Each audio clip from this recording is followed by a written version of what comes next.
Hi, my name is Emily Niehaus, and I am currently a senior in the Communication Studies program at Ball State. I am in the interpersonal concentration, and we'll be talking today about my future career path, which is going into public relations. So, the actual field of public relations began in the 19th century, which, according to prmuseum.org, is the age of mass media. So, around the 1920s is when in house PR really started to form, and I'll talk about that in a little bit and exactly what that means. But then by the 1930s to the 1950s is when PR agencies started to really develop. And there's actually a difference between in house and agencies. So in-house, you're working with the company that you're employed in. So you could be doing anything from planning events to them, sitting down and making marketing campaigns, speaking with their clients.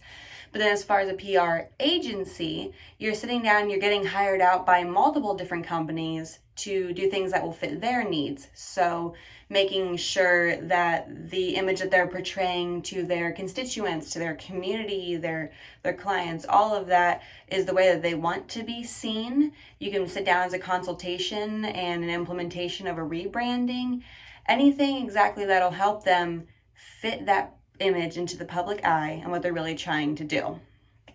And according to the Public Relations Society of America, it's all about influencing, engaging, and building relationships with stakeholders.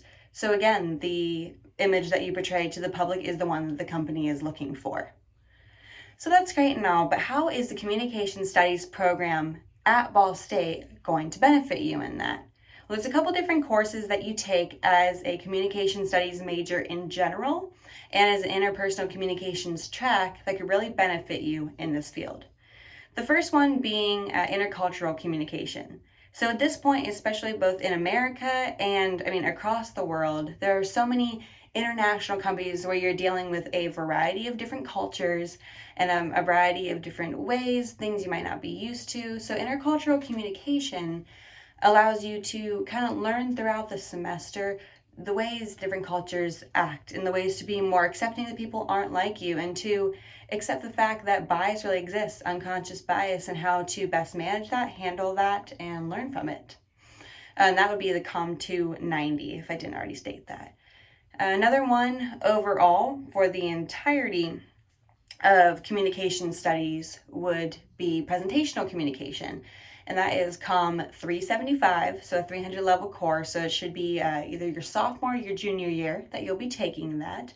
And that focuses on a variety of different presentations. So depending on which professor you get, depends on which type of presentations you'll be giving. So you'll have multiple throughout the semester, which allows you to train your skills in sales presentations or voiceover presentations. It also allows you to practice your PowerPoint skills.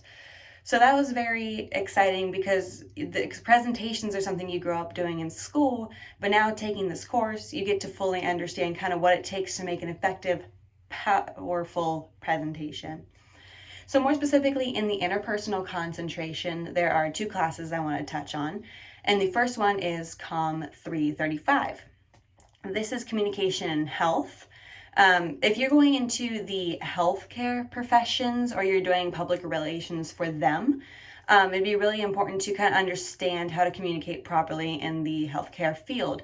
So, for example, in this class, my group and I, we got together and we created a pamphlet and flyer. We did a message analysis where we got to take a message that we had to present to the Healthy Community Alliance of East Central Indiana. And I focused specifically on eating fruits and vegetables and why that was important. So I did a message analysis, a pamphlet/flyer, and I think I did a graphic as well as to why these things are important. So that was real applicable skills that we submitted to an organization, which got to kind of help us in that real world experience. And the other class would be one that is a 400 level. It's COM 442, which is conflict in communication. So this is so important because you learn in this class that conflict is inevitable. It has to happen. And this class talks about the different ways to manage conflict, to experience it, to learn from it. It is something that is so beneficial that is going to help you in businesses, in your personal relationships. And so in public relations, when you're dealing with a variety of clients or other employees within your business, it's important to kind of understand that everybody has their differences. Conflict is inevitable, and it's something you have to work through. So there's so many other classes in the Comm Studies program that would benefit you in this field, but right now, those four are the really ones that stick out that I really encourage you to get excited about if you decide to stick with this major and pursue the interpersonal track as well. As far as my future plans, I would like to look into some of the different types of public relations. There's some different ones, again, according to PRSA.org, the Public Relations Society of America.